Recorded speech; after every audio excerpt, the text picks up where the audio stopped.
Good evening, afternoon, Tuscaloosa. How are you doing right here, internet world? What's going on? It's the Joe Gaither Show right here on BamaCentral and BamaCentral.com. You're watching us on YouTube, on Facebook, on Twitter, hanging out with us on Spotify, Apple Podcasts, and on Amazon. Looking us up, the Joe Gaither Show on BamaCentral on all your podcast platforms. We're a proud part of the BamaCentral Broadcasting Network. Our friends Blue Collar Unplugged just put out a new episode. You can see it right there at BamaCentral.com. We are the Sports Illustrated home for your Alabama Crimson Tide. You can check us out at Bama Central on the X machine, at Alabama Crimson Tide, at Sports Illustrated on Facebook. You can check us out at Bama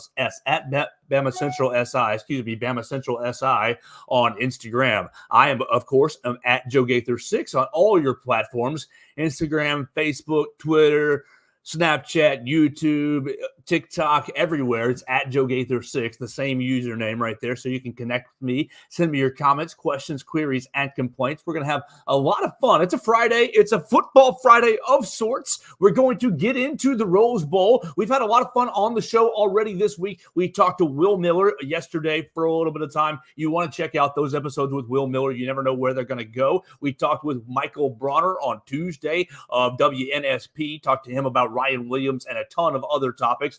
On Wednesday, we talked to Jacob Bain about Mississippi State, and we talked to Joey Van Zimmerman about Missouri. So we had a lot of fun with a lot of guests this week, and we will get back into guests next week as we are starting to be, 2 weeks away from bowl prep. We are 17 days away from the Rose Bowl. Oh my gosh, what's going on? Austin Hannon is in the house. We are 17 days away from the Rose Bowl. We'll get back to having good guests like Austin Hannon hanging out with us on future Football Fridays. We're going to talk about the bowl games. We're going to talk about the early enrollees. It's a huge day for, next Wednesday is college football signing day, early football signing day. But really, today is kind of a sneak look ahead.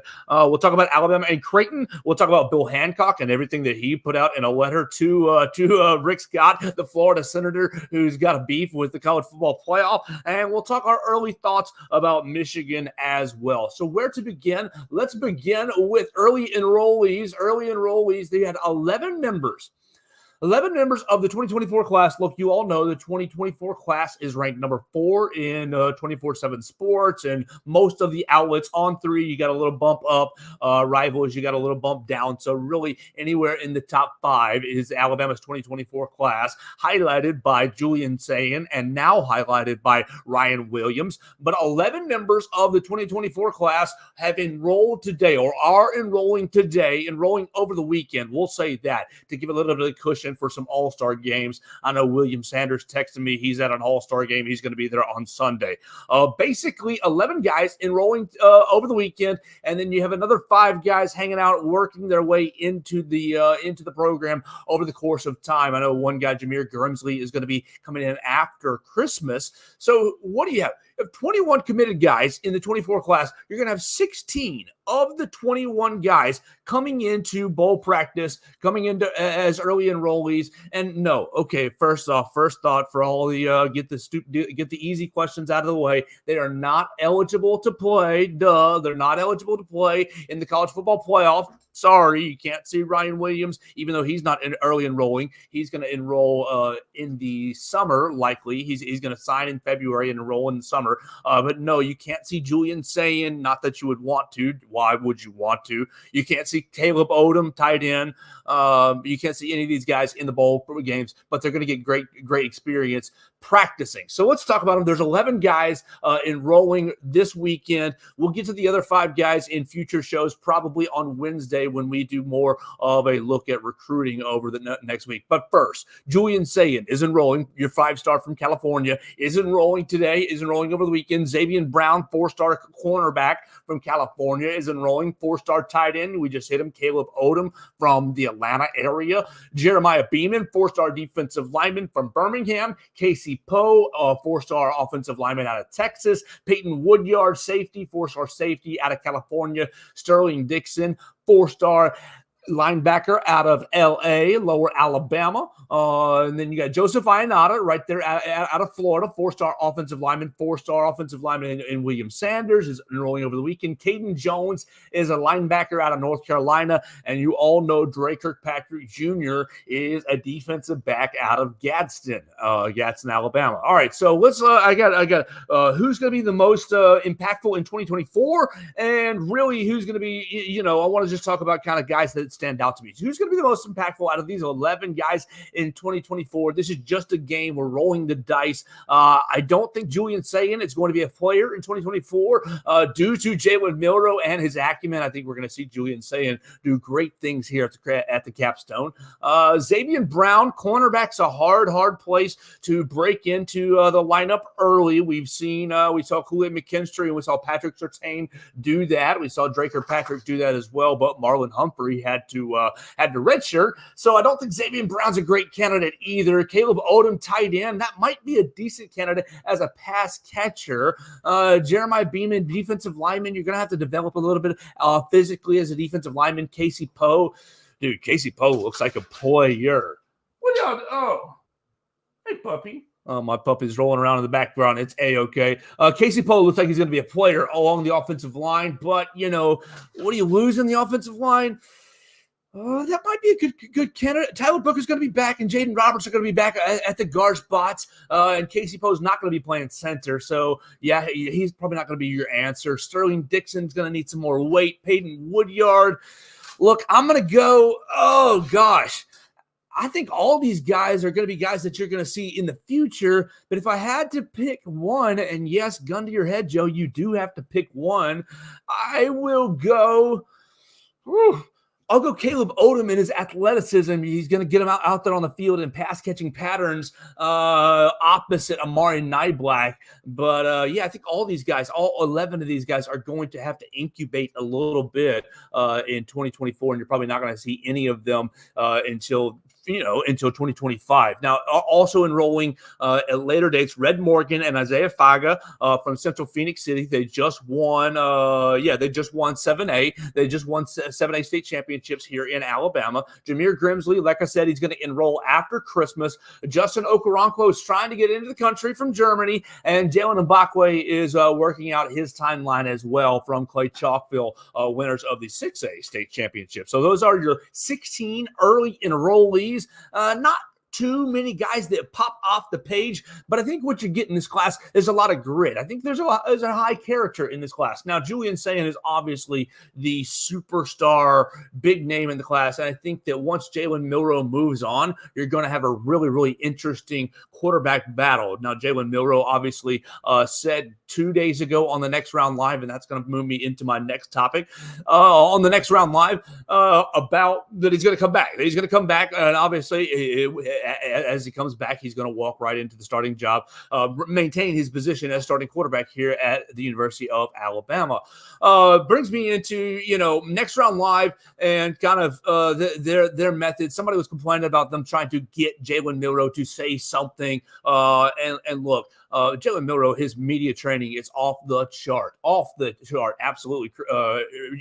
He doesn't say hardly anything interesting up at the podium, and that's by design. And he said he's the same sort of way in interviews. And for him to break the news that he's coming back to the capstone for another year, it wasn't huge news. It was more vanilla news. It was kind of like confirmation of things that we already thought. Obviously, he could have gone pro as a redshirt sophomore, and I think I've said it on the program before. If he went pro, I think that he'd be a 3rd to 4th to 5th round pick between 3 and 5. Obviously, it only takes one team to fall in love with you, and if a team falls in love with you like teams fell in love with Anthony Richardson last year, then he could skyrocket up draft boards. But I think he's making a strong decision coming back for another year, his redshirt junior year. And I guess he could have gone to the transfer portal, taken the 1% chance and gone to the transfer portal, but confirming that he's coming back to the capstone. Look, I think that shows, whenever I have guests on, I want them to make either not news, but I'm open to them always making news. I want them to speak their mind. I want them to be fun. I want them to be friendly. Like, I would love to have Jalen Milroe on, but I don't think I'd get a whole lot out of him because of his nature. And so I don't really think there's a whole lot of criticism for the Next Round Live celebrating Jalen Milroe's kind of reveal of the news as, hey, it's a good show moment. Jalen Milroe made some news, because usually, I think I talked about this after the bye week. I tried to get Jalen Milroe to say anything that he did over the bye weekend, whether he went to a movie or had a nice dinner or, went to something over the bye weekend. And he was like, no, the grind don't stop. The grind don't stop. So I really appreciate him breaking that news, and appreciate the guys at the Next Round Live celebrating that as well. Let's move into Bill Hancock, because Bill Hancock made some interesting news today, sending letters to Rick Scott, the Florida senator. And this is interesting. Look, we've been following, obviously, Alabama is in the college football playoff, and that's a lot of fun for us at this with our perspective. But Senator Scott, Rick Scott from Florida, wanted Florida State to be in, and wanted an injunction, wanted an inquiry. Oh, that's a hard word. Inquiry. So he wanted to find out why Florida State got left out, and Senator Scott got this letter from Bill Hancock today. I am Bill Hancock, blah, blah, blah, blah, blah. Here's why. We have 13 experts. We've got a big committee. You went after Boo Kerrigan, this year's director. He said, came down to a couple of decisions. Here's two of them. Number one, the protocol requires the committee to take into consideration the unavailability of key players that may affect a team's performance during the postseason. Simply put, Florida State is not the same team without its star quarterback. It caused the committee to believe that there were indeed 4 teams that should rank higher than FSU. Number two, FSU's strength of schedule was not as strong as the 4 teams that were ranked ahead of them. As I'm sure you're aware, strength of schedule is a key metric as the committee takes into consideration. If being undefeated without regard to a team's strength of schedule was part of our protocol, other universities with undefeated records would have routinely been considered for the playoff. There have been 8, counting Florida State, undefeated teams that did not make the playoff. While this is the first year such a team from a so-called Power 5 conference, strength of schedule remains a crucial factor. Bill Hancock basically just took a huge pooey on the whole ACC right there. Look, we know the whole deal with Jordan Travis, right? Finished 5th in the Heisman Trophy, and obviously it's tragic that he broke his ankle, and you want to see people compete at their best. That's no good for anybody. But Bill Hancock totally just took a hammer out to the ACC. I mean, are they not a Power 5 conference? Or do we not have 5? Look, I understand there's only 4 spots, and we've already talked about it on the program before, that I think they got the right 4 teams into the playoff as far as combination of who the best 4 and the most deserving 4. I'm sorry, Florida State, you did deserve to get in. You absolutely deserved to get in, but so did Texas, so did Alabama, so did Washington, and so did Michigan, who we'll get into in a little bit later part of this program. So you have 5 deserving teams. You only have 4 spots. You've got to decide either who's better by the eye test. And when you take the eye test into account, yes, I know that the second string quarterback for Florida State is going to be back from his concussion, but you're just not quite the same team offensively speaking as Michigan, as Alabama, as Washington, or as Texas has shown, in my opinion. Now, the College Football Playoff Committee agreed with that opinion. I understand if you're a Florida State sympathizer or a Florida State fan or an ACC fan, and you think that they did have a chance. Like, look, any given Saturday, anything can happen. Auburn almost beat Alabama. Anything can happen any given Saturday. Kansas beat Oklahoma that day. Like, look, it just happens. You roll the football out, and anything can happen. But I don't think that they were one of the 4 best teams in the country. Now, you hit the second part, like the first part, Jordan Travis aside, we all kind of agree. We all can kind of see that stinks for them. The second part is a little bit, a little bit telling, in my opinion, for Bill Hancock. He basically says that he basically blames it on strength of schedule, and strength of schedule is an easy metric. But you look in the added layer of insult of the so-called, there have been eight teams left out of the college football playoff who have went undefeated. Obviously, we all remember the big shenanigans with UCF calling themselves national champions in 2017. And Florida State, I've said it on this program, go beat Georgia and claim yourselves a national championship. Do it. That's fine. I think you absolutely should. But all this to say, he took a big old dump and a big old whack at the ACC, calling them a so-called P5 conference. So if they're not a P5 conference, is it the American Conference? Are they the other fifth conference? I mean, obviously the Pac-12 is very strong this year. The SEC is always strong in football, strong in baseball, strong in other sports, strong in most athletics. The Big 12, had its Oklahoma and Texas. They're going to say goodbye at the end of here in the next couple of months. But, they had some decent teams, I guess. Oklahoma State was okay. Kansas had their big win, as we just alluded to. But really, if ACC is not a Power 5 conference, who is? And if it's not about winning a Power 5 conference, basically they should have just put the first point. Jordan Travis got hurt. Florida State's a different team. Second point, we just did what we wanted to. That's all they should have said. We did what we wanted to. We did what made money. We did what made the most money. We did what's going to draw the most television eyes. Here's the deal. You put 13 people in the room. Like, obviously, they came to the conclusion. Michigan, Washington, Texas, Alabama. And I think that's probably the right conclusion as far as, equal representation across the entire country, getting a playoff involved that everybody can get, eyes onto January 1. Look, the whole country is going to be watching it. You can say, I'm going to boycott it. I'm not going to watch it because Florida State's not in it, but you're going to watch it. Look, you are going to be sitting there on New Year's Day and you're going to say, it's 4:00. It's 4:00. The sun's going down and I'm flipping, ABC, the Rose Bowl is on it. Gosh dang it. You got two helmets, Michigan and Alabama. Boom, right there on your television. You're going to watch it, and so will I.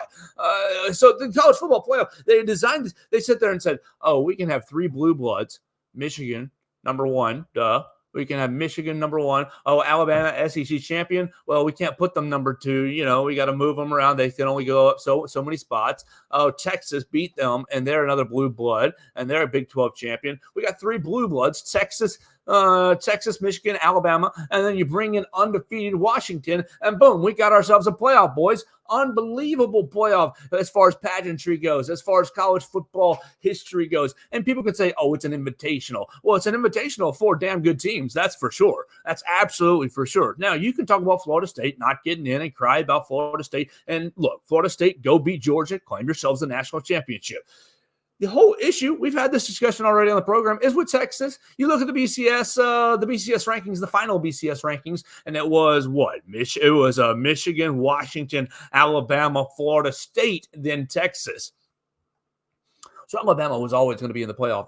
The SEC champion was always going to be in the playoff. And Bill Hancock sending a message today basically to all the politicians who have gotten on board with, we're going to take the college football playoff to task. We're going to take the college football playoff to court. We're going to waste tax dollars. We're going to waste time, basically, and waste money. Waste time and money and crying about this. And essentially Bill Hancock said today, you're out. This is why. Sorry. Look, it's a selection process for a reason. People are always going to be upset for a reason. Next year, there's going to be 12 teams. And look, I am sorry for you, Florida State. Mike Norvell, you may never have a team that's as cohesive, that's as aggressive as up front on defense. You may never have as good of a pair of wide receivers as you do this year. Your quarterback got hurt. But look, it seems like Florida State's building a culture. You're going to be back. All this stuff, the kind of political pulls in the back alley. Florida State wanting to leave the ACC. Florida State kind of getting money together to explore the ACC exit fee.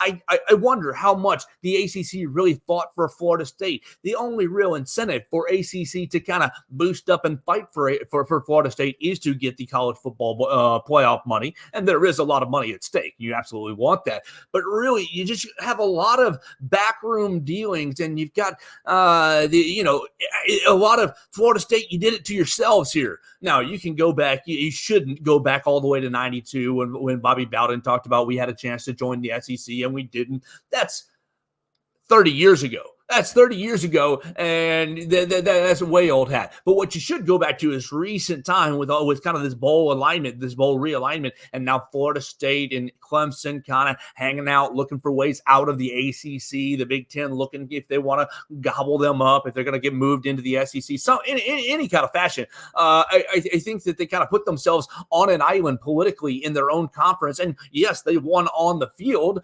but the conference wasn't very strong to back them up, and then obviously wasn't very vocal to say, hey, you got to put us in the college football playoff. Bill Hancock sending a letter today to Rick Scott. If you haven't read it, it's worth the read. I just read you the 2 points. Basically outlines the two reasons why they were ranked number 5 was Jordan Travis's injury and their strength of schedule. Really, if you put those 2 and 2 together, it continues. Like the whole deal for me continues to go. The college football playoff committee did a terrible job setting up to get to these final 4.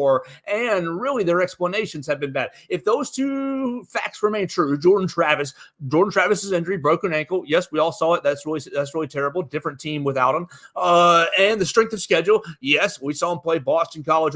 Saw him play teams like Virginia Tech, and obviously the ACC schedule. They played Miami, and you beat LSU, you beat Florida. Good for you. Good wins there.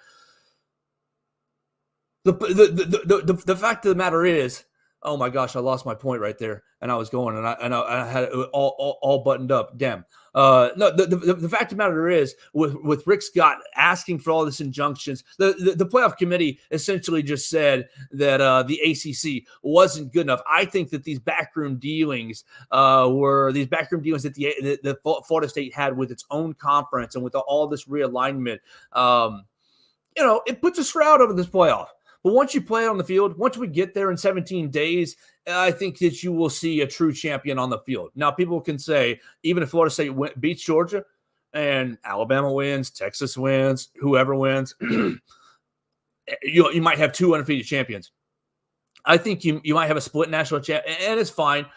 But the winner of this year's college football playoff will have beaten 2 quality football teams, really, really good football teams. And for all that to say, Bill Hancock, I think, defended the playoff nicely. He should have just said, we just do what we want with that second point, because with his kind of slapping down a so-called P5 conference, I was a little bit surprised at the insult that he gave to the ACC. Now, next year it's going to be a lot different. It's going to be a whole lot different with the 12-team playoff that Florida State would be safely in. But you're also going to see a massive Big Ten with the swallowing up of the Pac-12, and you're really going to see no Pac-12. You wonder what Oregon State is going to end up doing. Washington State is going to end up doing, and you're going to have 12 teams in Florida State. You'll be in. Mike Norvell, keep growing, keep working that transfer portal as you seem to be doing, and you'll be right there in the 2024 college football playoff. All right, so there's my Bill Hancock. We'll save Michigan's early thoughts. We got Bama and Creighton. We'll go to that. We've already hit bowl practice. Oh, yeah, we got to do that. Okay, Bama and Creighton is next. Bama and Creighton are playing tomorrow night, 7 o'clock on, what channel are we playing on? Oh, boy, that would have been helpful information, Joe, to have. That would have been smart to have that pulled up. But you're Saturday you're playing at 7 o'clock on Fox. Thank you. 7 o'clock on Fox. You're coming off a loss against Purdue. Obviously, everybody watched that against Zach Edey. You've lost 3 out of your last 5, and really, you've lost Ohio State, Clemson, and Purdue. Oh, you're going to Nebraska, who they're 5-0 at home. They've lost like 7-8 games. I think Coach O said under head coach McDermott, non-conference games under head coach McDermott during his tenure. So a really tough place to play. I'm in the same place where I've been with this basketball team. 9 games into the season, you're 6-3. We all know you can score. We all know you're going to be able to light up the scoreboard.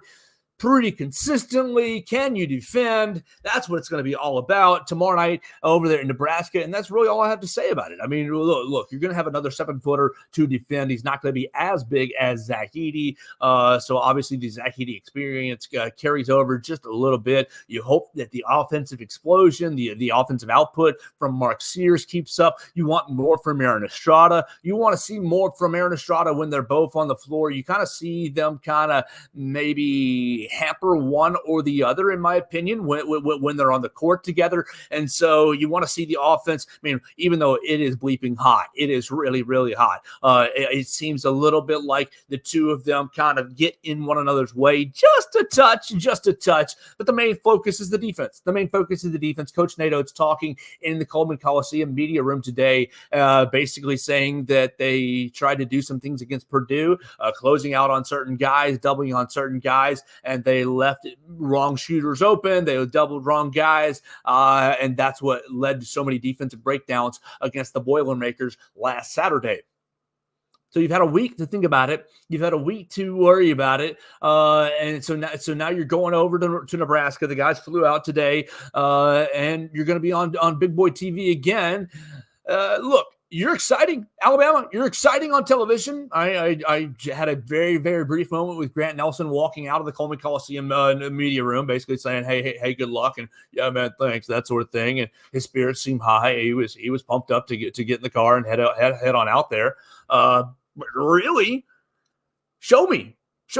Because right now, I don't believe that this basketball team is anywhere close to either of the teams that won SEC championships, just in the fact of both ends of the floor basketball. The offense is so good. The offense is really good, but the defense is pretty poor, in my opinion. And I think the offense is really dependent on, obviously, this is a stupid statement for basketball, but it's dependent on made shots. You haven't been getting a whole lot of real easy looks per se. You created looks for Mark Sears in the last game very nicely with the horns package, the horns set, the screen and roll, the screen and the pick and pop for Mark going over the horns and hitting those threes.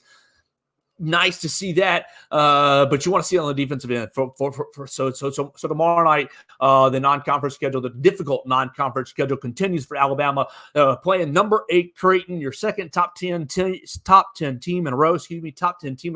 It'd be huge to get a road win. It would be massive. Maybe it would sneak you back into the top 25 and reset your season back on track after the last 2 weeks have just not been that good. Obviously, you never want to lose games, but you've just not been there on the defensive side of the floor, especially in the losses to Ohio State, to Clemson, and last week to Purdue. All right, bowl practice structure. Pat McAfee, he had Nick Saban on today instead of Thursday, so it was fun. That was an interesting thing. We've written about it on BamaCentral.com. You can read about that right now if you want to. But I found it very interesting, Coach Saban revealing his bowl game process. Revealing his process for what the bowl game is going to look like as far as practice structure. Look, we already knew that the guys were going to be off until tomorrow. We knew that. We knew they were reporting today. The first practice is tomorrow. The early enrollees that we talked about at the beginning of the show aren't putting on pads today. They're basically moving into dorms. They're basically moving into dorms and apartments. Dorms.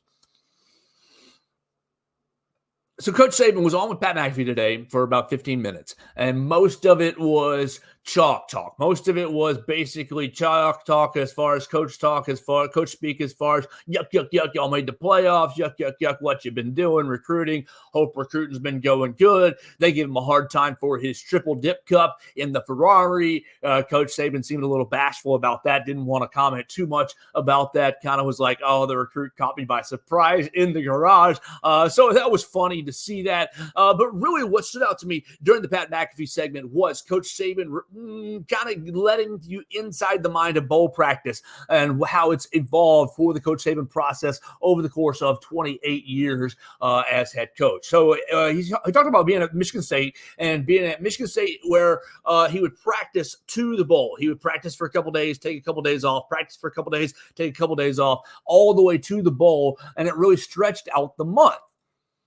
He said that once he developed an attitude of a one-game season, it really helped him be more successful in bowl games. Now he's 16-6 here at the University of Alabama. He was 19-11 all time is what I looked up. So not too hot in the early days, but here at the Capstone, very very good in bowl games, playoff games, and the like, national championship games. Since he's been at LSU, really really good. So he said, I started to treat things like a one-game season. So I give the players the time off to do their studies, to do their final exams, and that's kind of like their simulated summer, their simulated off season. They have to go through and maintain their own weight program, maintain their program with Coach Ballou, and do their simulated training, that sort of thing, to get together on their own. Because over the last 2 weeks, Coach Saban and the staff has been recruiting. No organized practice. They've been recruiting their tails off. They've been all over the country. If you're following them on social media, you've seen that. If you're reading our recruiting rundown on BamaCentral.com, you've seen that as well. They're all over the place, from California down to Florida, all over the place. So they get back today. All the early enrollees enroll that are going to participate in bowl practice enroll, and basically they start practice tomorrow. And you'd think, okay, they've already got everything ironed out for the Maize and Blue, ironed out for the number one team in the country. We're going to dive right into J.J. McCarthy and what the Tides are going to do. No, you'd be wrong. Coach Saban is saying the first 3 days of bowl practice are back to the fundamentals. They serve basically like camp practices, basically like summer camp practices, back to the fundamentals, because the biggest thing in bowl practice, the biggest thing in bowl games is missed tackles and fundamentals. Fundamentals as far as lining up, fundamentals as far as hand placement, fundamentals as far as getting to the right spot, tackling, communication. Those little things are looked over for the first 3 days of bowl practice. And he said that while the guys, the coaching staff have been looking at Michigan, the game plan is not complete.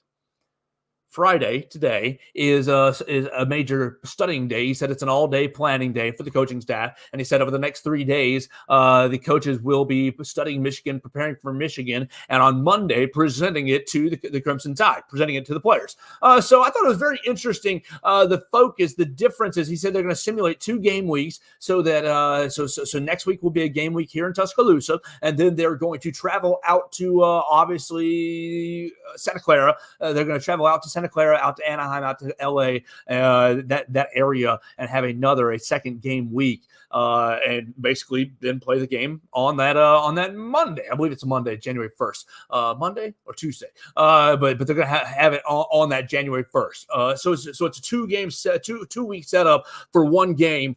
He said, I think you can't over practice for an opponent. I think it's important to get back to the basics, back to the fundamentals.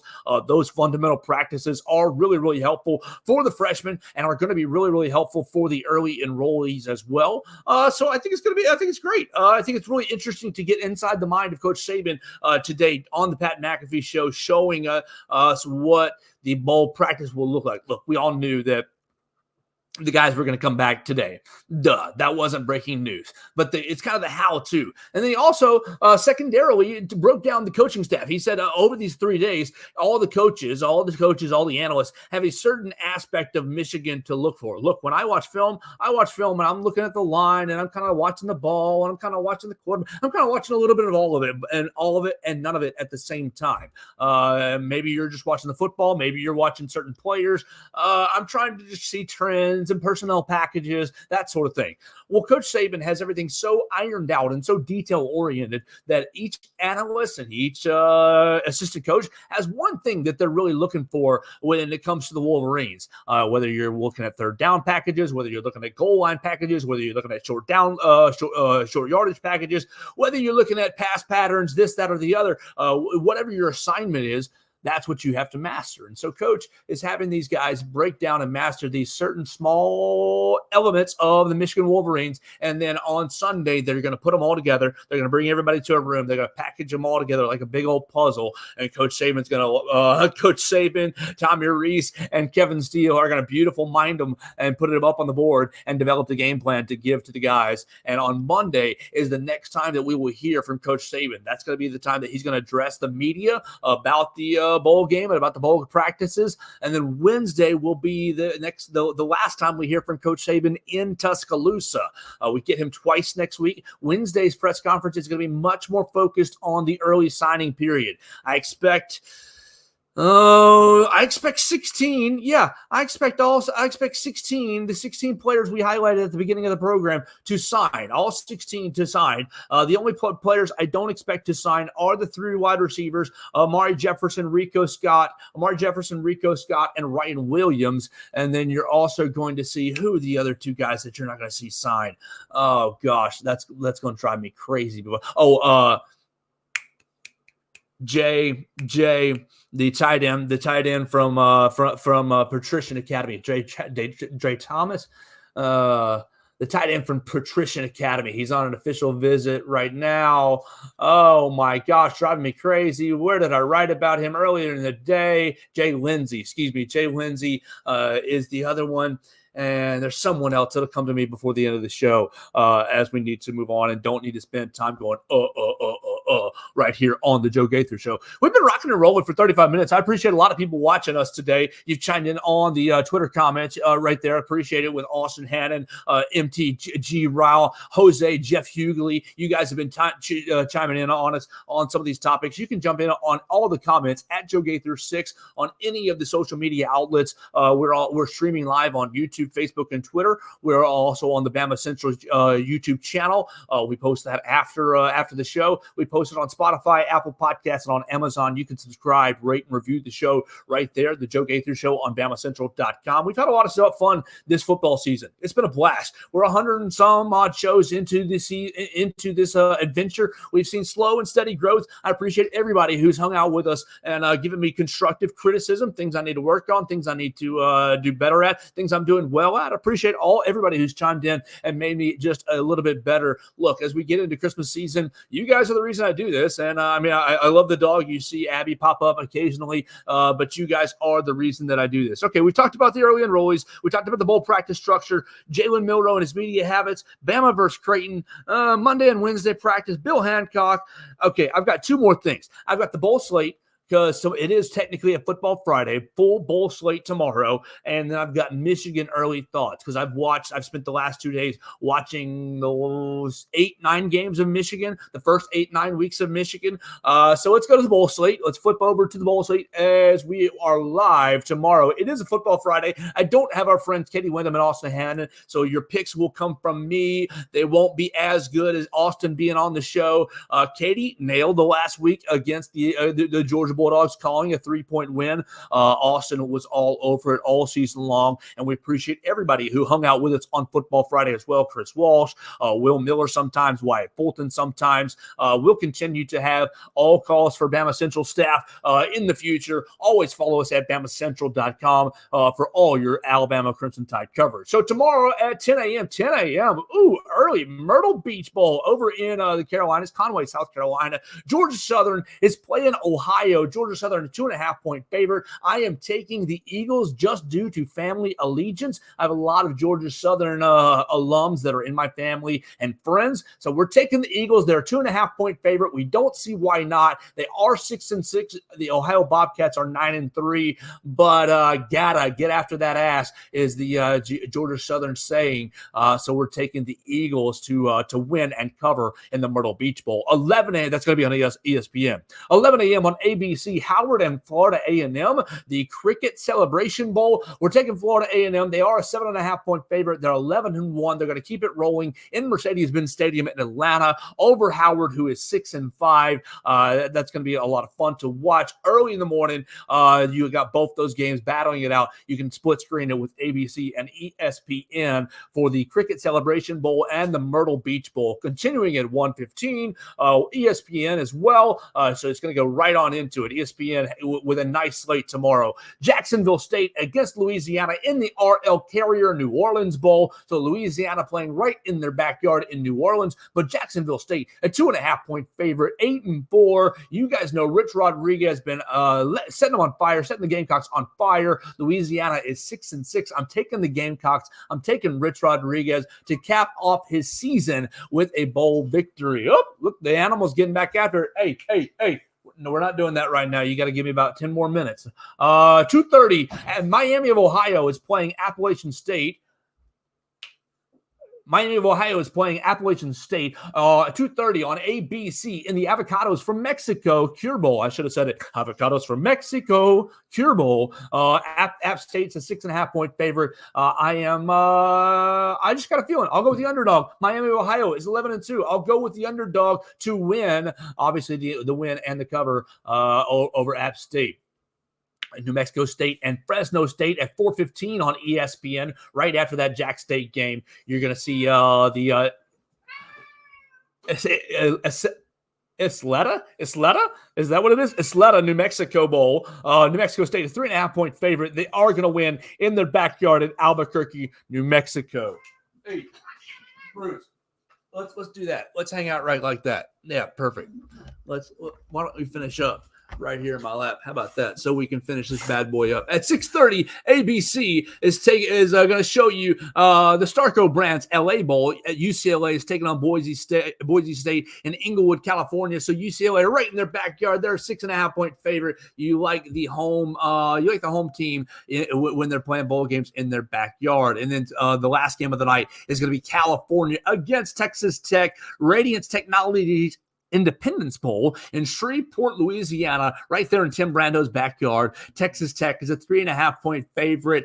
I'm going to go with, nobody wants to play in the Independence Bowl. I'm going to go with Cal as they cap off their season going 7-6, and they send Texas Tech to 6-7 on the year. All right, so there's our bowl games. Not a whole lot of high-profile games tomorrow, but it is football. These are all teams that have made bowls. Look, happy for Jack State, 8-4. You deserve a bowl game. But Louisiana at 6-6. Some of these teams, you got to have the look. I've always thought, and maybe this is just old man of me, or maybe this is just no fun of me. I've always thought 6 wins to get to a bowl game is kind of hooey. It's kind of just like a low bar. You think about your teams like Kentucky, you think about your teams like Mississippi State, or your lower end SEC teams.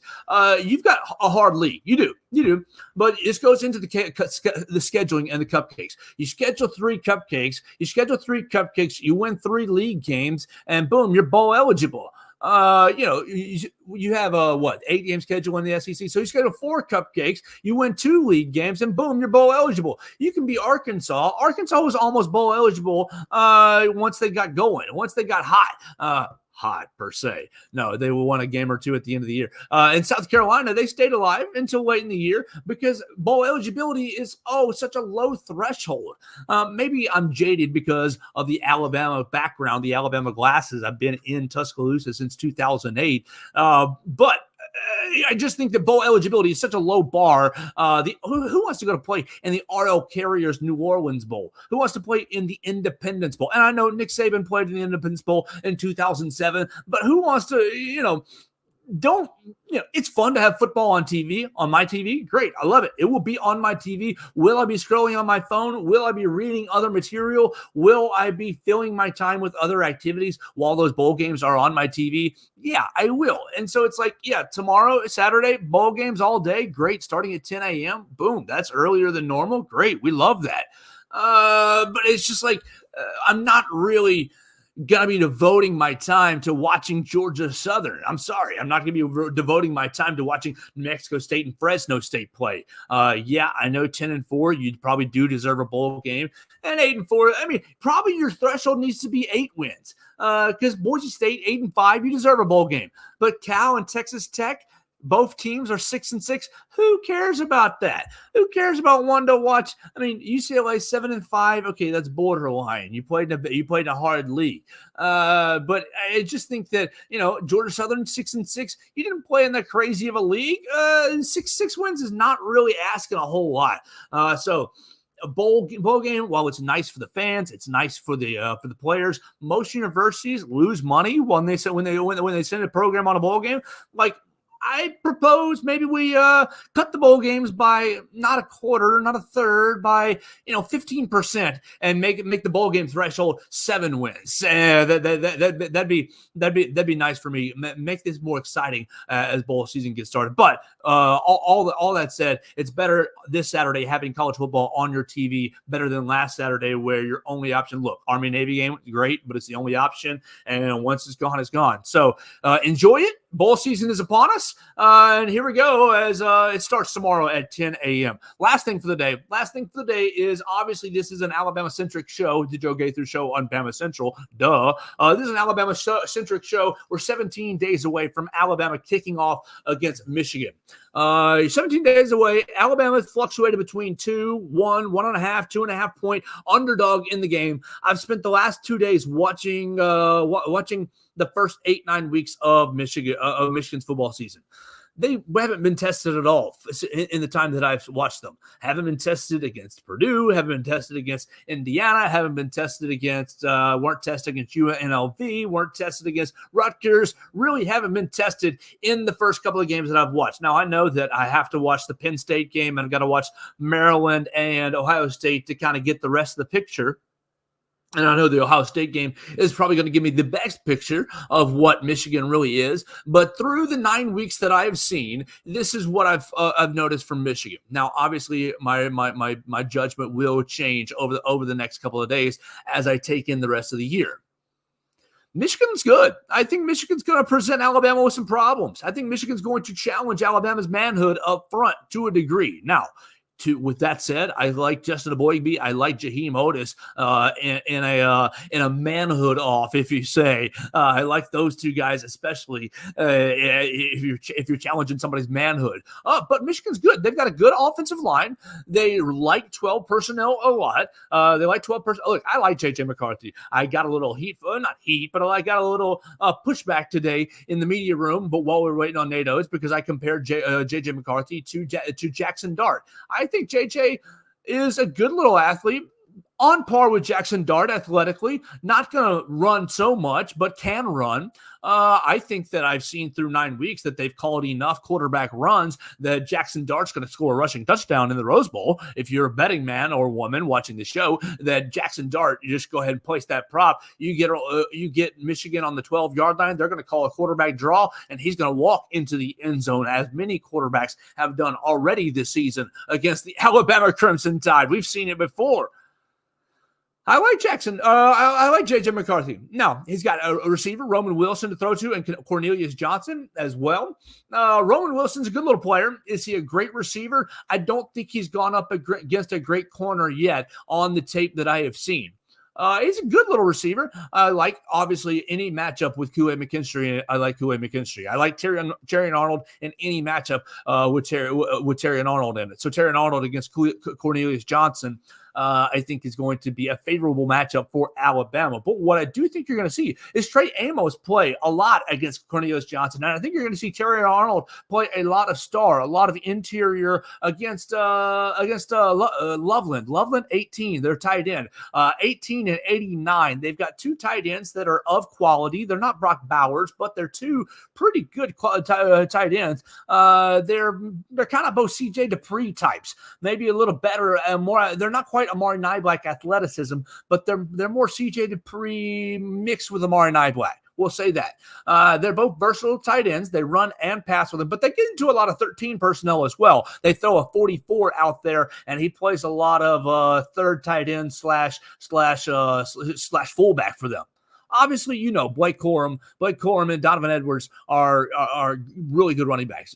Look, Blake Corum, I put it out there on Twitter. You can check it out at Joe Gaither 6. What do you rate Blake Corum 1 to 10? I've been thinking about it. I think I rate him a nice 7.8. He's a good running back, not great. He reminds me a lot of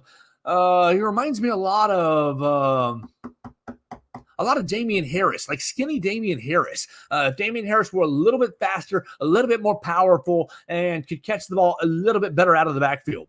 But so I like their offense. I like Michigan's offense. And I always love an old school approach. They run the ball first. They get the ball out there and play action. They get the ball out there on the edge. They're creative in the running game. For one weird thing I've noticed through the 9 weeks is they've got a lot of trick plays. They've called flea flicker at least 3 or 4 times through this early part of the season, through these 9 weeks that I've watched. They've called a lot of end arounds. They've called a lot of reverses. So Alabama is going to have to be on its toes defensively. Now, as far as Michigan's defense, again, look, their competition, they haven't been challenged in these 9 weeks that I've watched. I do have to watch Ohio State and Penn State. Remember that with these comments. I've got to watch the Iowa Big Ten Championship and the Maryland close win as well. But they're not challenged defensively. They're playing on the other side of the line of scrimmage the entire time. Anytime they want to rush, anytime they want to blitz, they get pressure on these other quarterbacks. All the quarterbacks that they played in the Big Ten are hooey. They're not good. They are not good. They would make you cry if any of them were under center for the Crimson Tide. They would. I'm sorry. And like, I like to be positive most of the time. They would make you cry if they were under center for Alabama. These opponents. The Indiana quarterback, not good. UNLV quarterback didn't know what he was doing. Like, they're serving up turnover after turnover after turnover. I mean, Michigan's defense, yeah, you got to give them credit, but they're not really. I don't think they've really been challenged up front through the 9 games that I've watched in this part of the year. So, what does it mean for Alabama? I think Alabama gets into a game plan where you are running the football, trying to run right at them, trying to establish your own physicality, your own brand of, we're going to call Jalen Milroe runs when we want to. We're going to mix him into the running game, much like the Georgia game was, much like the Auburn not the Auburn game, much like the Georgia or the LSU game was. You kind of look at those 2 games. I think that Alabama is going to want to get it done up front against these and neutralize them up front so that you can get after them in the passing game. Look, you've seen a couple of plays down the field against the Michigan defensive backs through these 9 weeks. And so that makes me think maybe you can get down the field if these average quarterbacks with these look, they haven't played anyone with a weapon, anyone with a running back that would make you sweat, anyone with a receiver who would make you sweat. And so going back to the Bill Hancock conversation about strength of schedule, I know Michigan, their scores have been off the charts. But through these 9 weeks, I mean, granted, they are going to play Penn State in my rewatch, and they are going to play Ohio State in my rewatch, absolutely, and those are good wins. But there's not a whole lot of good football teams on the Michigan football schedule. So I wonder what they're going to be like out there in Pasadena when they play against a real good football team. Obviously, they've already had experience playing Ohio State, and I think Ohio State was good. I don't know if they've been traditionally as good as they've been the last couple of years. I don't know if Ryan Day is keeping the train rolling as hot or as good as it's been in previous regimes with Urban Meyer specifically. All right, so that's pretty much going to do it for my day today. We're going to get out of here for the day. I appreciate everybody who joined me all week long. We had our man Michael Bronner on Tuesday from WNSP join us to talk about Ryan Williams and all kinds of topics, college football playoff topics, and more. We had our friends Jacob Bain and Joey Van Zimmeren on Wednesday talking about Missouri and Mississippi State. Backwards order, Mississippi State and Missouri. Jacob Bain is my man with Cowbell Corner, and Joey Van Zimmeren is my man with Mizzou Central. Yesterday, we had my friend Will Miller join me from BamaCentral.com talking all kinds of topics. You never know where it's going to go with Will Miller, so I appreciate that. Follow him at Real WB Miller on the social media machines. All right, that's going to do it for our show today. We're coming back on Monday. On Monday, we are going to talk Rose Bowl heavy. We're going to talk about Nick Saban's press conference. What did he say on Monday? We'll talk Alabama and Creighton. Did Alabama win? Hopefully. We'll see. Did they? That'll be a great win over the weekend. You're going to need to win considering what Auburn's going to do on Sunday. Auburn's going to beat the brakes off of Bronny James and the USC Trojans, and they're going to parade it all over social media. So you're going to want to have a win in your back pocket, Alabama, to back that up with. We'll talk about that on Monday as well. Alabama and Creighton, Auburn and USC. Rose Bowl practice, Nick Saban press conference. We'll keep it rolling. We'll be 3 or 4 days away for early signing day. We already kind of talked about it at the beginning of the program today, but we will reiterate it next week on the Joe Gaither Show. Follow us at BamaCentral, at BamaCentral.com, at BamaCentral SI on Instagram, at Alabama Crimson Tide on Facebook, and then you can follow me at Joe Gaither 6 on all the social media machines. I'll be back on Monday for another edition of the Joe Gaither Show on BamaCentral and BamaCentral.com.